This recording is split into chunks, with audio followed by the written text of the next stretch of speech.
It's 4:47 in the morning. There is a moth on your pillow. It is not moving. Your cat is sitting 18 inches away, staring at you, waiting. Not waiting for praise exactly.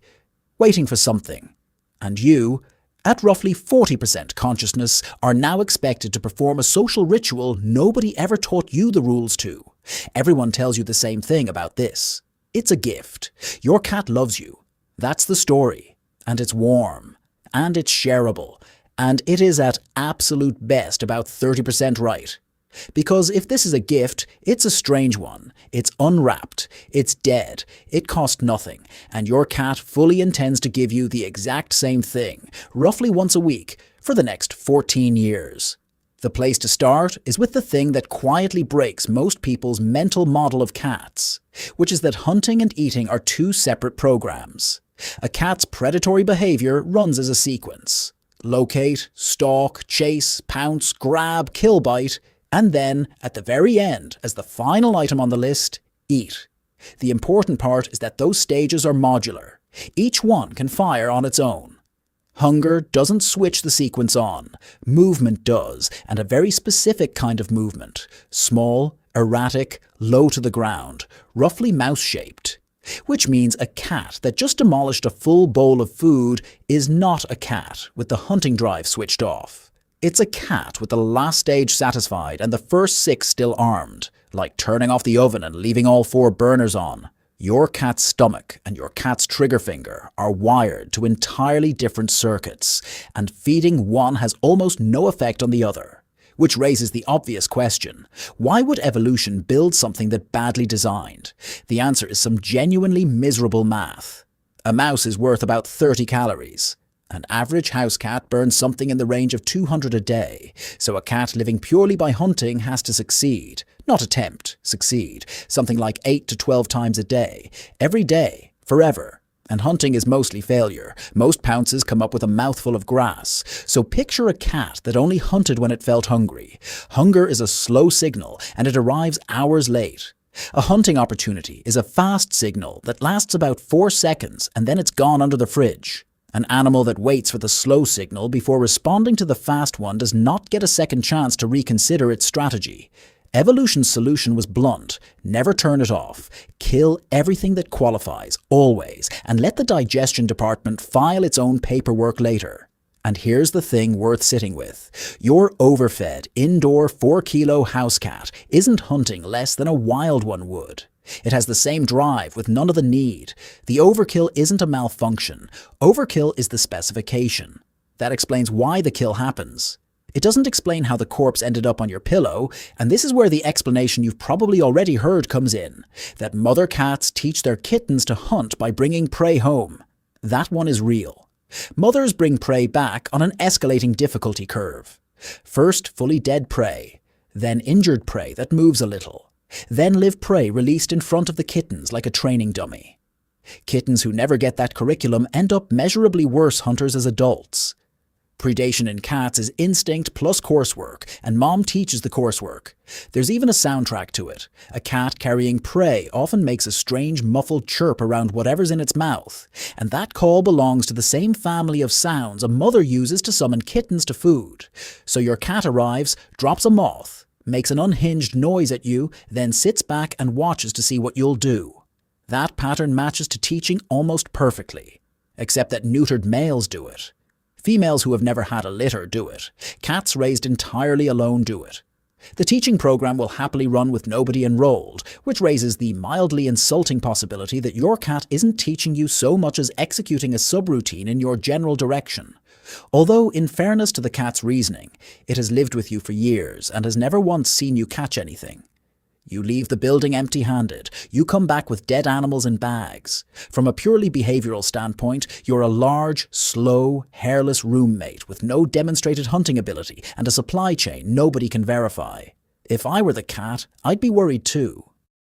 But there's a less flattering hypothesis, and it probably explains more cases than the teaching story does, which is that your cat isn't bringing prey to you at all. It's bringing prey home, and you happen to be standing in the home. A small predator holding fresh meat out in the open has a serious problem, which is theft. Bigger and meaner things take food from smaller things, often enough in nature that the behavior has its own name: kleptoparasitism. Eating in the open is exposure. So the sensible move is to haul the kill back to a secure core area first and deal with it there. And your living room is the safest place this animal has ever been. Climate controlled, no rival cats, no hawks, and it comes with a large bipedal guard that most predators actively avoid. The most defensible territory in your cat's entire worldview is a rug near a sofa. Then, having successfully completed the transport, the cat frequently just loses interest and goes to sleep. Because the transport was the task. The meal was optional. We also have numbers on this, which is the part that reframes everything. A study out of the University of Georgia strapped cameras to free-roaming pet cats and simply watched what they did. Of the prey those cats caught, roughly half was abandoned right where it died, about a quarter was eaten on the spot, and only about a quarter got carried home. So bringing it home is the minority behavior. The overwhelming majority of what your cat kills, you will never hear about. The moth on your pillow isn't your cat's resume. It's one expense report that happened to get submitted, all of which still leaves the question of why it's a moth. And for the indoor cat, that answer is bleak and short. It's the only prey in the building. A house spider is what happens when tens of millions of years of specialized predatory engineering gets installed in a two-bedroom apartment. The equipment is calibrated for something the size of a rabbit. The available inventory is one moth and a confused beetle. In fairness, the moth is a fantastic stimulus. Erratic flight path, small high contrast against a white wall, and most active at dawn and dusk, which is exactly when cats are, because cats are crepuscular. It checks every box on the form. There's also a lovely mechanical detail hiding in here that explains the batting it around phase, which is that a cat's close-up vision is genuinely bad. Inside roughly 25 or 30 centimeters, it can't focus properly at all. So the final kill bite isn't guided by sight, it's guided by whiskers, which fan forward around the prey to map its shape and work out which end is the head. That's why the cat pats the bug repeatedly instead of just eating it. The patting generates the movement data it needs, because at that range the bug has effectively vanished. Your cat is holding the moth at arm's length for exactly the same reason you hold a menu at arm's length. Same problem. There's just no cat optometrist. So why does it arrive intact instead of eaten? Partly because the return on investment is catastrophic. A moth is a rounding error in calories, and chewing it is arguably a net loss. And partly because a lot of insects are chemically unpleasant on purpose. Stink bugs, box elder bugs, ladybugs, these things are advertising their own foul taste as a defense strategy, and the advertising works. A cat that kills a ladybug and then abandons it uneaten on your keyboard has in fact made an excellent decision. Which gives us the part worth saying out loud. The bug isn't a gift because it wasn't good enough to be food. You are being handed the item your cat evaluated and rejected. That's not a present. That's a return. Which brings us to your role in this, because you have one. You scream. You launch out of bed. You produce a full 7-second vocal performance, followed by a dramatic disposal ceremony involving a napkin. From the cat side of the transaction, deliver object. Enormous roommate becomes spectacularly animated. That is a result. In behavioral terms, that is a very loud yes. Attention doesn't have to be positive to be reinforcing, and cats are unnervingly good at learning which specific actions produce which specific human reactions. It's the same mechanism behind the 6 a.m. yowling and the strategic sitting on the laptop. So here's where we've landed. You have spent years trying to teach your cat to come when called, at approximately 0% success. Your cat has taught you to wake up on cue and vocalize at insects. Only one of you is any good at animal training, and it isn't the one with the opposable thumbs. And then there's the biggest irony in the whole thing, which is that nobody bred cats to do this. We selected for it accidentally and extremely effectively. Roughly 9,500 years ago, in Cyprus, someone was buried with a cat.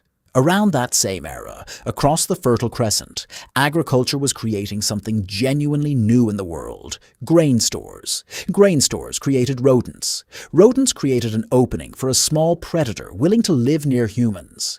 Nobody adopted these animals and nobody trained them. The cats that thrived around us were simply the ones that killed things near our homes and tolerated our presence while doing it. That was the entire job description. We didn't invite cats in for companionship.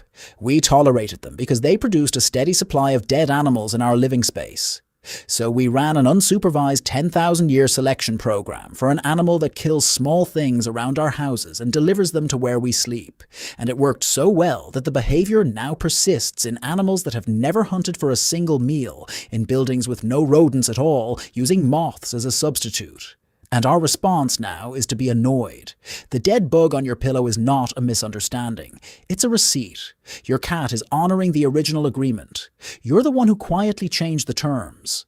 Which doesn't mean you have to enjoy it, so here's what actually helps. Don't punish it.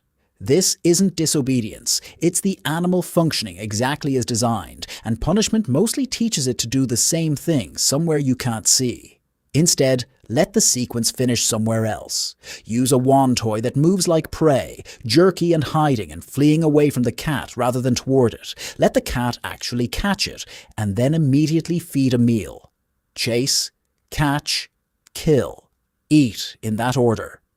A sequence that gets to complete is a sequence that discharges.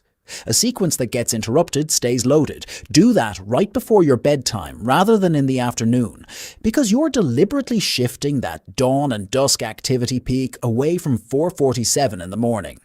Put screens on the windows and reconsider the porch light that's been running an unpaid moth recruitment campaign all summer. And when the delivery does arrive, take it away with the least drama you can manage, because boring is the goal. Boring is the punishment. If your cat goes outdoors and the deliveries are birds and mammals rather than bugs, there's real research worth knowing here. One UK study found that more meat-rich food and as little as 5 to 10 minutes of daily play with a toy each measurably reduced the amount of prey cats brought home. Bright collar covers help with birds specifically, by defeating the ambush before it starts. One last thing, in defense of the cat. The gift framing isn't entirely wrong. Cats do form genuine attachment bonds with the people they live with. In the standard test used to measure this in human babies and in dogs, most cats behave like securely attached individuals. You're not a heat source with a can opener attached. You're a social figure to this animal. But the bug isn't the evidence of that. The bug is evidence of something older and stranger. A hunting program that outlived its own purpose, still running perfectly, aimed at the only two things left in the apartment. A moth. And you. So at 4:47 in the morning, when you find something small and motionless on your pillow, understand what you're actually holding. Not a present. The leftovers of a very old habit, handed to you by a small carnivore who has decided generously that you're a part of the household worth reporting to. Say thank you. It's faster than explaining.